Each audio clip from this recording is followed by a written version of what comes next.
Hello guys, പുതിയൊരു വീഡിയോയിലേക്ക് എല്ലാവർക്കും സ്വാഗതം. വോട്ട് ചെയ്തിട്ടുണ്ട്. ഇന്ന് നമ്മുടെ ദിവസമാണ്, ജനങ്ങളുടെ ദിവസമാണ്. ബാക്കിയുള്ള 5 കൊല്ലം അവരുടെ ദിവസവും. ആര് ജയിച്ചാലും ഈ ഒരു ദിവസം മാത്രമേ നമുക്ക് വിലയുള്ളൂ. അതുകൊണ്ട് പോയി ഇനിയും കുത്താത്തവർ പോയി കുത്തുക. ഈ ഒരൊറ്റ ദിവസമേ നമുക്ക് ഇവന്മാരെയൊക്കെ കുത്താൻ പറ്റത്തുള്ളൂ. ബാക്കി എല്ലാ ദിവസവും നമ്മളെ അവർ കുത്തും. അപ്പം എല്ലാവരും സമയം തീർന്നതിനും പോയി കുത്താൻ ശ്രമിക്കുക. ഞാനിപ്പോൾ വീഡിയോ അപ്ലോഡ് ചെയ്യുന്ന സമയത്ത് ഈ പരിപാടിയെല്ലാം ചിലപ്പോൾ കഴിഞ്ഞിട്ടുണ്ടാവും. അപ്പോൾ പറഞ്ഞു വന്നത്, നമ്മൾ ഇന്നലെ ശോഭേച്ചിയുടെ വീഡിയോ ചെയ്തിട്ടുണ്ടായിരുന്നു. ശോഭേച്ചിയുടെ കൂടെ ഉള്ള മുല്ലപ്പൂ വെച്ച വെളുത്ത ചുരിദാറിട്ട ചേച്ചി ഒരു അമ്മൂമ്മയ്ക്ക് പൈസ കൊടുക്കാൻ ശ്രമിച്ചു. അത് കോൺഗ്രസ്സുകാർ വീഡിയോ എടുത്തു, കൈയോടെ പൊക്കി. ആൻഡ് അത് കഴിഞ്ഞ് നമ്മുടെ ശോഭേച്ചി കൊടുത്ത പ്രസ് മീറ്റും അതിനകത്ത് പറഞ്ഞ കള്ളത്തരങ്ങളും ഒക്കെ പൊളിച്ചടുക്കി നമ്മൾ ഇന്നലെ വീഡിയോ ഇട്ടിട്ടുണ്ടായിരുന്നു. പുള്ളിക്കാരത്തി പറഞ്ഞത് 100% കള്ളത്തരമാണ്. അത് ഇന്നലെ എൻ്റെ വീഡിയോയ്ക്കകത്ത് വളരെ വ്യക്തമായിട്ട് ഈച്ച് ആൻഡ് എവറി കാര്യങ്ങൾ എടുത്തെടുത്ത് പറയുന്നുണ്ട്. അത് കള്ളത്തരം തന്നെയാണ്, അതിനകത്ത് യാതൊരു വ്യത്യാസവും ഇല്ല. ഇന്ന് ഈ വാർത്തയ്ക്ക് എത്രമാത്രം ഇമ്പോർട്ടൻസ് ഉണ്ടെന്ന് എനിക്കറിയില്ല. കാര്യം എന്ന് പറഞ്ഞു കഴിഞ്ഞാൽ വാർത്ത മാറി. ഇന്ന് ഇലക്ഷൻ സംബന്ധമായിട്ടുള്ള കാര്യങ്ങളൊക്കെ ആയിട്ടാണ് ആൾക്കാർ പോകുന്നത്. മാത്രമല്ല, ഈ ഒരു ദിവസം കഴിഞ്ഞു കഴിഞ്ഞാൽ ഇന്നലത്തെ വാർത്തയ്ക്ക് പ്രത്യേകിച്ച് പ്രസക്തിയില്ല. മെയിൻ റീസൺ, ഇലക്ഷന് മുമ്പ് ഇങ്ങനെയൊക്കെയുള്ള കാര്യങ്ങൾ വന്നാലല്ലേ ഇലക്ഷനെ അത് ബാധിക്കത്തുള്ളൂ. ഇലക്ഷൻ കഴിഞ്ഞു കഴിഞ്ഞിട്ട് ആ ഒരു ന്യൂസിന് പിന്നെ വാല്യൂ ഇല്ലാതാവുമല്ലോ. അതുകൊണ്ട് തന്നെ മാക്സിമം മൈലേജ് ആ ഒരു വാർത്തയ്ക്ക് ഇന്നലെ കിട്ടിയിട്ടുണ്ട് എന്നുള്ളതാണ്. ഞാൻ ഇപ്പോൾ ഈ ഒരു വീഡിയോ ചെയ്യാനുള്ള റീസൺ എന്താണെന്ന് വെച്ച് കഴിഞ്ഞാൽ, കാര്യങ്ങളൊക്കെ തിരിഞ്ഞ് വരികയാണ്. ഒരുപാട് പേജുകളിൽ, പ്രത്യേകിച്ച് BJP സപ്പോർട്ട് ചെയ്യുന്ന പേജുകളിൽ ഇതുപോലുള്ള ഒരുപാട് ആർട്ടിക്കിൾസും ഇതിന്റെ എക്സ്പ്ലനേഷനും ഒക്കെ കണ്ടു. കോൺഗ്രസ്സുകാർ ഉണ്ടാക്കിയ ഒരു സ്റ്റോറിയാണ് ഈ ഒരു കാശ് കൊടുപ്പ് കഥ എന്നാണ് ഇപ്പോൾ വരുന്ന ഒരു തിയറി. ഇതാണ് വിനീഷ് എന്ന് പറയുന്ന പുള്ളി. ഇദ്ദേഹമാണ് ആ ഒരു വീഡിയോ എടുത്തത്. ഇവൻ തന്നെ കാശ് കൊടുത്ത് ഇവൻ തന്നെ ആളെ ഇറങ്ങി ജയിപ്പിച്ചത് എന്നുള്ള തരത്തിലോട്ടൊക്കെയാണ് ഇപ്പോൾ സാധനം പൊക്കോണ്ടിരിക്കുന്നത്. നമ്മൾ ആ ഒരു കാര്യത്തെ പറ്റിയും പിന്നെ എൻ്റെ 1-2 തിയറീസിനെയൊക്കെ പറ്റിയാണ് നമ്മൾ സംസാരിക്കാൻ പോകുന്നത് ഈ ഒരു വീഡിയോയിൽ. അപ്പം നമുക്ക് വീഡിയോയിലോട്ട് പോവാം. ഇതിൻ്റെ എല്ലാത്തിനും തുടക്കം എവിടുന്നായിരുന്നു? ആ ഒരു അമ്മുമ്മയ്ക്ക് ക്യാഷ് കൊടുക്കുന്ന വീഡിയോയിൽ നിന്നാണ് അതിൻ്റെ തുടക്കം. നമുക്ക് അന്നേരം ആ ഒരു വീഡിയോയിൽ നിന്ന് തന്നെ തുടങ്ങാം. വൈറ്റ് ചുരിദാറിട്ട ചേച്ചി അമ്മൂമ്മയുടെ കാശ് കൊടുക്കുക. നമ്മൾ ഇന്നലെ റിപ്പീറ്റ് അടിച്ച് കണ്ടതാണ്. ഇനി പ്രത്യേകിച്ച് അതിനകത്ത് കാണിക്കേണ്ട ആവശ്യമൊന്നുമില്ല. ഇത് കണ്ടോ, 3 ക്ലിപ്സ് ചേർത്ത ഒരു വീഡിയോ ആയിട്ടാണ് ഇത് ഇന്നലെ ഇറങ്ങിയത്. ആദ്യം മുല്ലപ്പൂ വെച്ച വൈറ്റ് ചുരിദാറിട്ട ചേച്ചി കാശ് കൊടുത്തിട്ട് പോകുന്ന വീഡിയോ, അത് കഴിഞ്ഞ് ജസ്റ്റ് കാണിക്കുന്ന അടുത്തത് കണ്ട ഒരു അമ്മൂമ്മയുടെ കൈ പിടിച്ചിട്ട് പോകുന്ന ഒരു വീഡിയോ, അത് കഴിഞ്ഞിട്ട് ജസ്റ്റ് അതൊരു 2 സെക്കൻഡ് മാത്രം കണ്ടേ ഉള്ളൂ. അത് കഴിഞ്ഞിട്ട് കാണിക്കുന്നുണ്ട് ഈ ഒരു ഷോട്ട്. ഇത് കഴിഞ്ഞിട്ടാണ് പിന്നെ നെക്സ്റ്റ് ഷോട്ട്. ആ ചേച്ചി പോയി കാറ് കയറുന്നൊന്നും കാണിക്കുന്നില്ല. ഇത് കണ്ടോ, പോവുക. നെക്സ്റ്റ് പിന്നെ ഇവർ വന്ന് കാർ നിർത്തിയിട്ടുള്ള ഈ ശോഭേച്ചിയുടെ അടിയും വഴക്കും കാര്യങ്ങളൊക്കെയാണ് പിന്നീട് കാണിക്കുന്നത്. അങ്ങനെ ഒരു 4 വീഡിയോസ് കൂട്ടിച്ചേർത്ത ഒരു വീഡിയോ ആണ് നമ്മൾക്ക് ഇന്നലെ കിട്ടിയത്. ഇത് നമുക്ക് ഇതൊന്ന് പരിശോധിക്കാം. ഓക്കെ, കാശ് കൊടുക്കുന്നു, പോകുന്നു. അത് കഴിഞ്ഞിട്ട് നെക്സ്റ്റ് ക്ലിപ്പ് നോക്കിക്കോണേ. നെക്സ്റ്റ് ക്ലിപ്പ് കണ്ടിതാണ്. ഈ അമ്മയുടെ കൈ പിടിച്ച ക്യാഷ് കാണിച്ച വീഡിയോ എടുക്കുന്നു. വീഡിയോ എടുത്തിട്ട് 2 പേര് നടന്നു പോകുന്നു. കണ്ടോ, 2 പേര്. ഈ നടന്നു പോകുന്ന 2 പേരിൽ ഇദ്ദേഹമാണ് സത്യത്തിൽ നേരത്തെ ആ വീഡിയോ എടുത്തത്, അല്ലെങ്കിൽ ഈ വീഡിയോ പുറത്തു വിട്ടത്. പുള്ളിയാണ് വിനീഷ്, കോൺഗ്രസ് പ്രവർത്തകനാണ്. ഈ വിനീഷ് അണ്ണന്റെ കൂടെ നിന്ന ആ ഒരു ചേച്ചി, തലേ മുല്ലപ്പൂ വെച്ച വൈറ്റ് ചുരിദാർ ഇട്ട, ഇവിടെ ഒരു ബാഗ് ഇട്ടിട്ടുണ്ട്, ബാഗ് ഇട്ട ചേച്ചി. ഈ സെയിം ചേച്ചി തന്നെയാണ് നേരത്തെ ദാണ്ട ഈ അമ്മുമ്മയ്ക്ക് ക്യാഷ് കൊടുത്തത്. ആ ചേച്ചിയുടെ കഴുത്തിലും ബാഗ് ഉണ്ട്, ഷോൾ ഇട്ടേക്കുന്ന രീതി സെയിം ആണ്, തലയിൽ മുല്ലപ്പൂ ഉണ്ട്, എല്ലാം ഉണ്ട്. ഈ ചേച്ചിയെ തന്നെയാണ് നമ്മൾ ശോഭേച്ചിയുടെ കാറിനകത്ത് കണ്ടത്. ആൻഡ് ഇവർ 2 പേരും ഒരു സെയിം ഫ്രെയിം വന്നേക്കാണ്. ഈ വീഡിയോ എടുത്ത വിനീഷും ആൻഡ് ഈ പൈസ കൊടുത്ത ഈ പറയുന്ന സിമി, BJPയുടെ പ്രചാരണത്തിന് മഹാരാഷ്ട്രയിൽ ഇറക്കിയെന്നാണ് പറയുന്നത്. ഇവർ 2 പേരും സെയിം ഫ്രെയിം വന്നേക്കാണ്. ഇത് എങ്ങനെയാണ് ഈ സെയിം ഫ്രെയിം വന്നതെന്ന് ഇതുവരെ മനസ്സിലായിട്ടില്ല. ഇതിന്റെ കണ്ടിന്യൂസ് ആയിട്ടുള്ള വീഡിയോ ഉണ്ടെങ്കിൽ ഈ വീഡിയോ എടുത്ത വ്യക്തി പുറത്തു വിടണം. ഇത് കട്ട് ചെയ്താണ് ഇട്ടേക്കുന്നത്. നിങ്ങൾ ട്രിം ചെയ്ത് നിങ്ങളുടെ സൗകര്യത്തിന് എഡിറ്റ് ചെയ്ത രീതിയിലാണ് ഇത് വെച്ചേക്കുന്നത്. അപ്പം ഈ ഒരു ഭാഗം കാണുമ്പോഴാണ് ആൾക്കാർക്ക് സംശയം തോന്നുന്നത്. ആൻഡ് ഇത് കഴിഞ്ഞിട്ട് നെക്സ്റ്റ് കാണിക്കുന്നതാണ്ട് ഇവർ 2 നടന്നു പോകുന്നു. വിനീഷ് ബാക്കിൽ നടക്കുന്നു, ഫ്രണ്ടിൽ മറ്റേ മുല്ലപ്പൂ വെച്ച ചേച്ചി നടക്കുന്നു. അവർ തിരിഞ്ഞു നോക്കുന്നുണ്ട്. തിരിഞ്ഞു നോക്കിയിട്ടാണ് നേരെ നടന്നു പോകുന്നത്. കണ്ടില്ലേ? നെക്സ്റ്റ് കാണിക്കുന്ന ഇതാണ്. ഇവരങ്ങ് നടന്നു പോകുന്ന കാണിക്കുന്നു. കാറിൽ കയറുന്നൊന്നും കാണിക്കുന്നില്ല. പക്ഷെ കാറിൽ ഇരിക്കുന്ന വീഡിയോ ആണ് നെക്സ്റ്റ് ഈ ഒരു ഷോട്ടിനകത്ത് കാണിക്കുന്നത്. ഈ ബാക്കിൽ ഇരിക്കുന്ന അവരാണ്, കണ്ട ആ ഗ്ലാസ്സിൽ കൂടെ കാണാൻ പറ്റുന്നുണ്ട്. അവരെ നമ്മൾ പിന്നീടും കാണിക്കുന്നുണ്ട്. ശോഭേച്ചി എടുത്ത് വന്ന് ചോദിക്കുന്നു, പിന്നെ അടി ഉണ്ടാക്കുന്നു. ശോഭേച്ചി ഇറങ്ങി വരുന്നിട്ട് അവർ ഇറങ്ങാൻ വേണ്ടി പോകുന്നുണ്ട്. അവരാരെയോ ഫോൺ വിളിക്കുന്നുണ്ട്. അപ്പോഴാണ് ശോഭേച്ചി വന്നിട്ട് ഡോർ അടച്ച് അവരെ പുറത്തോട്ട് ഇറക്കുന്നില്ല. ഇത്രയും കാര്യങ്ങളാണ് ആ ഒരു വീഡിയോയ്ക്കകത്തുള്ളത്. ഇവിടാണ് ഒരു ഗൂഢാലോചന നടന്നു, അല്ലെങ്കിൽ ശോഭയെ പെടുത്താൻ വേണ്ടിയിട്ട് ഇവരൊക്കെ ശ്രമിച്ചതാണ് എന്നുള്ള ഒരു തിയറി വരുന്നത്. മെയിനായിട്ട് ഈ ഒരു സാധനം ഇപ്പൊ വരുന്ന ഒരു സംഭവം എന്താണെന്ന് വെച്ച് കഴിഞ്ഞാൽ, ഈ നമ്മുടെ വൈറ്റ് ചുരിദാറിട്ട ചേച്ചി ശോഭേച്ചിയെ പെടുത്താൻ വേണ്ടിയിട്ട് ഇവരുടെ കൂടെ ചേർന്ന് ഒരു വീഡിയോ പണിത് ശോഭേച്ചിയെ പണിത് എന്നുള്ളതാണ്. ഇന്നലെ സീക്രട്ട് ഏജന്റ് വീഡിയോ കണ്ടപ്പോൾ പുള്ളിയുടെ ഒരു വെർഷൻ അതായിരുന്നു, പുള്ളിയുടെ ഒരു സ്റ്റോറി ഞാൻ അത് കണ്ടതാണ്. BJP-ക്കാർ തന്നെ BJP-ക്ക് ഇട്ട് പണി കൊടുത്തു എന്നുള്ള രീതിയിലാണ് പുള്ളി പറഞ്ഞത്. ആൻഡ് വേറെ പേജുകളിലും ഇത് തന്നെയാണ് പറയുന്നത്. പക്ഷെ BJP-ക്കാർ ഈ സിമിയെ പറ്റി ഒന്നും മിണ്ടുന്നില്ല. കോൺഗ്രസ്സുകാർ അടിച്ചിറക്കിയതാണ്, കോൺഗ്രസ്സുകാർ ഉണ്ടാക്കിയ സ്റ്റോറിയാണ്, പെടുത്താൻ വേണ്ടിയിട്ടുള്ള രീതിയിലാണ്. ഇങ്ങനെ 1-2 വെർഷൻ ഉണ്ട്. ഇനി വേറൊരു വെർഷൻ ഞാനിവിടെ പറയാം. എന്താണെങ്കിലും കുറെ കോൺസ്പിറസി തിയറീസ് വരുവാണല്ലോ. അപ്പൊ പിന്നെ ഒരു തിയറി നമുക്ക് കൂടെ പറയാം. ശരിയാവാം, തെറ്റാവാം. ഞാൻ കോൺഗ്രസിനെ സപ്പോർട്ട് ചെയ്യുന്ന ഒരുത്തരാണെന്ന് നിങ്ങളത് വിചാരിക്കില്ല. ഈ തിയറി കേട്ട് കഴിയുമ്പോഴത്തേക്ക് ഈ വീഡിയോ എടുക്കുന്ന സമയത്ത് ഇവർ ചെറിയൊരു ഡയലോഗ് കൂടെ പറയുന്നുണ്ട്. ആ ഡയലോഗ് ഒന്ന് ഞാൻ വെക്കാം. ഇങ്ങനെ ഇത് ചെയ്യരുത് കേട്ടാ എന്ന് പറഞ്ഞിട്ടാണ് പോകുന്നത്. ആ കയ്യിൽ പിടിച്ച് ആ ഒരു ഇത് കാണിച്ചിട്ട് ഇങ്ങനെ ഇത് ചെയ്യരുത് കേട്ടാ എന്ന് പറഞ്ഞിട്ടാണ് അവർ പോകുന്നത്. മനസ്സിലായ?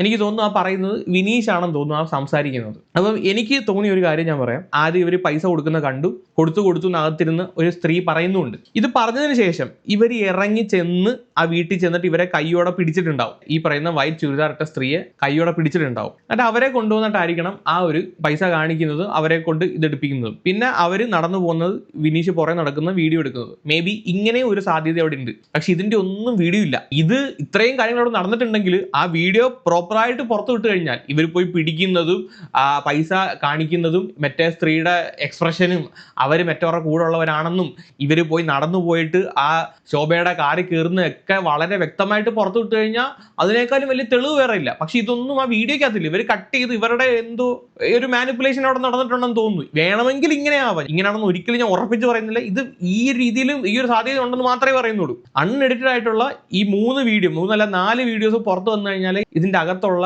മാനിപ്പുലേഷൻ എന്തൊക്കെയാണ്, അല്ലെങ്കിൽ ഇതിനകത്തുള്ള സത്യാവസ്ഥ വ്യക്തമായിട്ട് ജനങ്ങൾക്ക് മനസ്സിലാവത്തുള്ളൂ. മറ്റേ വീഡിയോ എടുത്ത സമയത്ത് എന്തുകൊണ്ട് അത് സൂം ചെയ്തെടുത്തില്ല, പൈസ കൊടുക്കുന്ന സമയത്ത് എന്തുകൊണ്ട് സൂം ചെയ്തെടുത്തില്ല എന്നുള്ള ഒരു ചോദ്യത്തിനുള്ള ഒരു മറുപടിയും കൂടെ പറയാം. ഇവനാണ് ഈ വീഡിയോ എടുത്തേക്കുന്നത്. എൻ്റെ ഒരു ഊഹം വെച്ചിട്ട് ആ കാറിനകത്ത് ഫോണും പിടിച്ചുകൊണ്ട് വീഡിയോ എടുക്കാതിരുന്ന ഇവനാണ്. ഇവന്റെ കയ്യിരിക്കുന്ന ഫോൺ നിങ്ങൾ നോക്കിക്കഴിഞ്ഞാൽ മനസ്സിലാവും iPhone 17 ആണ്. ഇതിനകത്ത് സൂം ലെൻസ് ഒന്നും ഇല്ല. അത് സൂം ചെയ്യുന്നതിനൊരു ലിമിറ്റ് ഉണ്ട്. നമുക്ക് S23 Ultraയോ Vivo 300 Pro ഒക്കെ വെച്ചിട്ട് സൂം ചെയ്യുന്ന പോലെ ഒന്നും സൂം ചെയ്യാൻ പറ്റത്തില്ല ഈ സാധനം. ഓക്കെ, ഇത് വെച്ചിട്ടാണ് വീഡിയോ എടുത്തേക്കുന്നത്. ഇത് ഇവൻ വീഡിയോ എടുക്കുന്ന സമയത്ത് ശോഭ സുരേന്ദ്രൻ പുള്ളിക്കാരത്തിയുടെ ഫോണിൽ വീഡിയോ എടുത്തപ്പോൾ അതിനകത്ത് പതിഞ്ഞതാണ്. മേ ബി അതുകൊണ്ടായിരിക്കണം സൂം ചെയ്ത് ഇല്ലാതിരുന്നത്. ഇങ്ങനെയൊക്കെയുള്ള സ്റ്റിങ് ഓപ്പറേഷൻസിനൊക്കെ പോകുമ്പോൾ മിനിമം ഒരു S25 Ultra എങ്കിലും കൈ വെക്കണ്ടായോ? വാട്ട് എവർ, ഇതിനകത്ത് എന്തൊക്കെയാണെങ്കിലും കുറെ മാനിപ്പുലേഷൻസ് നടന്നിട്ടുണ്ട് എന്നുള്ള ഒരു കാര്യം വ്യക്തമാണ്. പിന്നെ ഇപ്പോഴും മനസ്സിലാവാത്തത്, ഈ BJP-ക്കാർ കാശ് കൊടുത്തിട്ടില്ലെങ്കിൽ ശോഭ സുരേന്ദ്രൻ തല്ലിക്കൊന്ന് സമ്മതിക്കത്തില്ല. കാശ് കൊടുത്തിട്ടില്ല എന്ന് അവർ തന്നെ അഗൈൻ ആൻഡ് അഗൈൻ പറയുന്നുണ്ട്. കൊടുത്തിട്ടില്ലെങ്കിൽ എന്തുകൊണ്ട് ഇവർ കള്ളം പറയുന്നു? ആദ്യം ഈ പുള്ളി പോയി ചോദിച്ച സമയത്ത് ഈ ബാക്കി ഇരിക്കുന്ന കുട്ടീൻ്റെ വല്യമ്മയാണ് അവർ മഹാരാഷ്ട്രയിൽ നിന്നാണ് വന്നത് എന്ന് പറയുന്നുണ്ട്. അങ്ങനെ എന്തിനൊരു കള്ളം പറയേണ്ട ആവശ്യം എന്താണ്? മഹാരാഷ്ട്രയിൽ നിന്ന് വന്ന സിമിയുടെ വല്യമ്മയാണ് ആ അമ്മൂമ്മയെങ്കിൽ അതങ്ങ് തെളിയിച്ചാൽ പോരെ.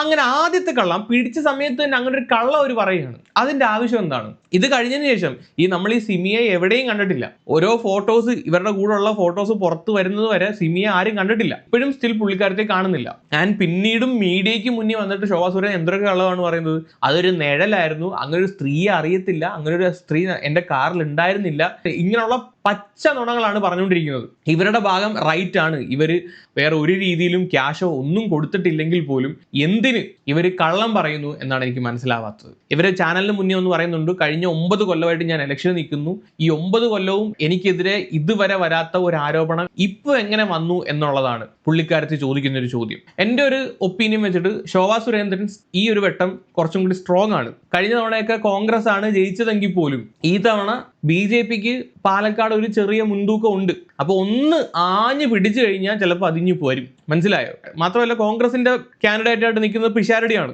പിഷാരടിയെ ജനങ്ങൾ ഏറ്റെടുക്കില്ലയോ എന്ന് നമുക്കറിയത്തില്ല. പുള്ളിയുടെ ആദ്യത്തെ ഇലക്ഷനാണ്. പിന്നെ കമ്മ്യൂണിസ്റ്റിന് അവിടെ പ്രത്യേകിച്ച് എന്തെങ്കിലും ചെയ്യാനുണ്ടോ എന്ന് സംശയമാണ്. അപ്പം ഈ വട്ടം ഒന്ന് ആഞ്ഞ് പിടിച്ചു കഴിഞ്ഞു കഴിഞ്ഞാൽ, അല്ലെങ്കിൽ ഏതെങ്കിലും ഒരു ഗിമിക്ക് പരിപാടി എന്തെങ്കിലുമൊക്കെ കാട്ടിക്കൂട്ടി കഴിഞ്ഞാൽ ആ സീറ്റ് ഇഞ്ഞ് വരും. അത് കഴിഞ്ഞ വട്ടത്തെ കൂട്ടൊന്നുമല്ല. പാലക്കാട്ടിലെ ലാസ്റ്റ് MLA ആരാന്നറിയാമല്ലോ, മാങ്കൂട്ടത്തില, മാങ്ങാണ്ടിയാ. അപ്പൊ മാങ്ങാണ്ടിയുടെ പരിപാടിയൊക്കെ പൊക്കിയല്ലോ. അപ്പൊ പിന്നെ ചീത്തപ്പേരാ, കോൺഗ്രസിന് പാലക്കാട് ചീത്തപ്പേരാ. അന്നേരം മൊത്തത്തിൽ ചീഞ്ഞിരിക്കുന്ന അവസരമാണ്. ഇത് മുതലാക്കണമെങ്കിൽ കുറെ പരിപാടികളൊക്കെ ഇറക്കണം. BJP നല്ല രീതിയിൽ ക്യാഷ് ഇറക്കുന്നുണ്ട്. അതാ ഞാൻ അഗൈൻ ആൻഡ് അഗൈൻ പറയുന്നത്. ശോഭാ സുരേന്ദ്രന് നല്ല രീതിയിലുള്ള വോട്ട് കിട്ടും. ഈവൻ പിഷാരടി ചിലപ്പോൾ ജയിക്കുവാണെങ്കിൽ പോലും വളരെ നേരിയ വ്യത്യാസത്തിനെ ചിലപ്പോൾ പിഷാരടി ജയിക്കത്തുള്ളൂ. അപ്പം ഈ ഒരു വിഷയമായിട്ട് ബന്ധപ്പെട്ട് ഇങ്ങനെയുള്ള തിയറീസ് ഒക്കെയാണ് പുറത്ത് വന്നുകൊണ്ടിരിക്കുന്നത്. ഉത്തരമില്ലാത്ത പല ചോദ്യങ്ങളും ഉണ്ട്. ആ ഒരു ഫ്രെയിമിൽ കോൺഗ്രസിന്റെ വിനീഷും BJPയുടെ സിമിയും എങ്ങനെ വന്നു? ശോഭാ സുരേന്ദ്രൻ എന്തിന് ഇങ്ങനെയുള്ള കള്ളം പറഞ്ഞു? സിമി എവിടെ? എഡിറ്റ് ചെയ്യാത്ത ഒറിജിനൽ വീഡിയോസ് എവിടെ? BJPക്ക് എഗനിസ്റ്റ് ആയിട്ടും കോൺഗ്രസിന് എഗനിസ്റ്റ് ആയിട്ടും ഒരുപാട് ചോദ്യങ്ങൾ ഇങ്ങനെ ഉണ്ട്. എന്താണെങ്കിലും ഇലക്ഷൻ കമ്മീഷൻ അന്വേഷിക്കുകയാണ്. ഇത് ഉറപ്പായിട്ടും ഇതിന്റെ ബാക്കിൽ എന്തെങ്കിലും ഒരു മാനിപ്പുലേഷൻ നടന്നിട്ടുണ്ടെങ്കിൽ ഉറപ്പായിട്ടും കണ്ടെത്തണം. ഒരു കാര്യം കൂടെ പറഞ്ഞിട്ട് നമുക്ക് ഈ ഒരു വീഡിയോ അവസാനിപ്പിക്കാം ഗൈസ്. കൊട്ടിക്കലാശം ഇലക്ഷൻ പ്രചാരണത്തിന്റെ ലാസ്റ്റ് ഡേ കണ്ട ഒരു വീഡിയോ ആണ്.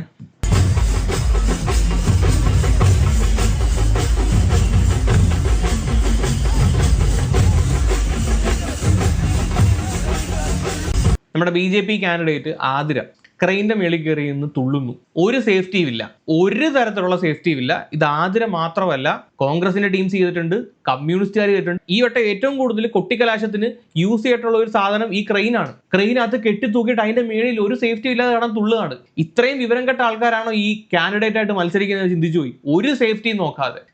ഈ ഒരു ഫ്രെയിം നിങ്ങൾ നോക്കിക്കഴിഞ്ഞാൽ മനസ്സിലാവും. ഈ ഒരു പൂമാല കിടക്കുന്ന ഇടം കണ്ടോ? ഈ ഒരു പൂമാല, ഈ മാല എടുത്ത് കളഞ്ഞു കഴിഞ്ഞാൽ ഇവിടെ ഇത്രയും ഒരു ഹോളാണ്. ഇതിന്റെ നടുക്കൂടെ ഒരു റെയിൽ പോലും ഇല്ല. മനസ്സിലായ? ഇവിടെ റെയിലില്ല. വല്ല കാലം കാണാൻ വഴുതി ഇതിലേക്ക് കുടിഞ്ഞ് വരാൻ വേണമെങ്കിൽ നല്ല ഹൈറ്റിലാണ് നിന്ന് തുള്ളിക്കൊണ്ടിരിക്കുന്നത്. ഈ വീഡിയോ നോക്ക്, കണ്ടില്ലേ? ഒരു സേഫ്റ്റി ഇല്ലാതാണ് കടന്ന് തുള്ളിക്കൊണ്ടിരിക്കുന്നത്. ഇത് ഭയങ്കര ഡേഞ്ചർ ആയിട്ടുള്ള പരിപാടിയാണ്. ഇത്രയും വിവരക്കേട് കാണിക്കരുത്. ഈ ഇലക്ഷന്റെ കൊട്ടിക്കലാശമാണ്, മാങ്ങാത്തൊലിയാണെന്നും പറഞ്ഞിട്ട്. ഇത് ഞാൻ 2 ദിവസം മുമ്പ് പറയരുന്നതാണ്, പക്ഷെ വിട്ടുപോയി. ആൻഡ് പറയുമ്പം ആതിരെ മാത്രം പറയുന്നില്ല, കോൺഗ്രസിന്റെ കമ്മ്യൂണിസ്റ്റിന്റെ കാണിച്ചു തരാം. ഈ മുതൽ ഗോപാൽജി ക്രെയിൻ്റെ മേളി, JCBയുടെ മേളിൽ കയറി എന്നിട്ടാണ് ഡാൻസ് കളിക്കുന്നത്. എന്തുവാടെ ഭ്രാന്താണ് ഇവർക്കൊക്കെ? എനിക്ക് മനസ്സിലാവുന്നില്ല. ഇങ്ങനെ ഉണ്ടോ പൊട്ടന്മാര്? ഗോപാൽജിയുടെ ഡാൻസ് ഒക്കെ പൊളിയാണ്, അതൊക്കെ നമ്മൾ സമ്മതിക്കുന്നു. ഒരു ചേച്ചിയെ കൊടിയും പിടിച്ച് അപ്പുറം നിർത്തിയിട്ടുണ്ട്. ഇതാണ്ട് JCBയുടെ മേളിൽ കയറി എന്നിട്ടാണ് ഡാൻസ് കളിക്കുന്നത്. ആണ്ട് മാരാറ് ചക്കയുമായിട്ട് ആപ്പയുടെ മേളിൽ ചക്കയും പിടിച്ചോണ്ട് അടുത്ത ഭ്രാന്ത്. ആണ്ടെ വട്ടിയൂർക്കാവ് ശ്രീലേഖ ആൻഡ് ടീം, ശ്രീലേഖ തോപ്പിച്ചുകൊണ്ട് മേളിക്കൂടെ ഒരാൾ പോകുന്നുണ്ടോ? ഒരു പടി മുകളിലോട്ട് ക്രെയിം പൊക്കട്ടെ. ഇത് നോക്കിയേ, ഇതെന്തുവായത്? അത് കണ്ട് കുലുങ്ങുന്നുണ്ട് ലിറ്ററലി ആ സാധനം. ഇങ്ങനെയൊക്കെ അറ്റ്ലീസ്റ്റ് ഒരു സേഫ്റ്റി ബെൽറ്റോ ഒരു എന്തെങ്കിലും കെട്ടിയെങ്കിലും ആ സൈഡിൽ വെക്ക്. ഒരു ലൈനിയാട് വല്ലതും വെച്ചിട്ട് എന്തെങ്കിലും ഒരു സേഫ്റ്റി കിട്ടുകളാ. ഇത് ഒരു സേഫ്റ്റിയും ഇല്ല. 2-3 എണ്ണം ഒക്കെ കയറി എന്നിട്ട് അതിനകത്ത് തുള്ളുവാണ്. ഇതിനൊക്കെ വിവരക്കേടെന്നല്ല എന്ത് പറയാനാണ്. മറ്റേ കണ്ടില്ലയോ എത്ര ഹൈറ്റിലാണ് സാധനം നിൽക്കുന്നത്? നിങ്ങളൊന്ന് ആലോചിച്ച് നോക്ക്, എത്ര ഹൈറ്റിലാണ് നിൽക്കുന്നതെന്ന്. 2, 3 ക്രെയിൻ വെച്ചിട്ട് 3 പേരും ഇത്രയും ഹൈറ്റിലാണ് നിൽക്കുന്നത്. താഴെ എങ്ങാനും പറയുന്നില്ല ഒന്നും. പോലീസ് ജീപ്പിന്റെ അവസ്ഥ ഉണ്ടോ? പോലീസ് ജീപ്പിന്റെ അവസ്ഥ. ഇത് കഴിഞ്ഞപ്പോഴത്തേക്ക് നമ്മുടെ ആരോഗ്യമന്ത്രി താഴെ വീഴാൻ പോയി. ഇത് നോക്കിയോണേ, ആണ്ടെ മേളിലത്തെ പ്ലാറ്റ്ഫോമിൽ ചരിഞ്ഞിരിക്കുക. ആരോഗ്യമന്ത്രിയുടെ അവസ്ഥയാണ്. റിസൾട്ട് വരുന്നതിന് മുമ്പേ കാലൊടിഞ്ഞ് വീട്ടിൽ കിടക്കേണ്ടി വന്നേനെ. രക്ഷപ്പെട്ടോ എന്തോ. കൊട്ടിക്കലാശമൊക്കെ സംഭവം രസമാണ്, ഒരു ഉത്സവം വൈബാണ്. നമ്മൾ പിന്നെ ഒരു പാർട്ടിക്കകത്തും ഇല്ലാത്തതുകൊണ്ട് ഈ പരിപാടിക്ക് ഞാൻ പോകാറില്ല, ഇതുവരെ പോയിട്ടുമില്ല. പക്ഷേ ഈ കൊട്ടിക്കലാശം എന്നൊക്കെ പറഞ്ഞ് അതിന്റെ പേരിൽ ഇമ്മാതിരി ഡേഞ്ചർ പരിപാടിയല്ല, ജീവൻ പണയം വെച്ചിട്ടുള്ള പരിപാടിയല്ല കാണിക്കേണ്ടത്. അത് കാണിക്കുവാണെങ്കിൽ അറ്റ്ലീസ്റ്റ് ഒരു നിങ്ങളുടെ സേഫ്റ്റി, മിനിമം സേഫ്റ്റി പ്രിക്കോഷൻസ് എടുത്തിട്ട് കാണിക്കുക. ഇത് ഒരാൾ ഇത്ര ഹൈറ്റിൽ പോയി എങ്കിൽ എനിക്ക് അതിന്റെ അപ്പുറം പോകണം എന്നും പറഞ്ഞിട്ടാണ് ക്രെയിനെ കൊണ്ടങ്ങ് പൊക്കണത്.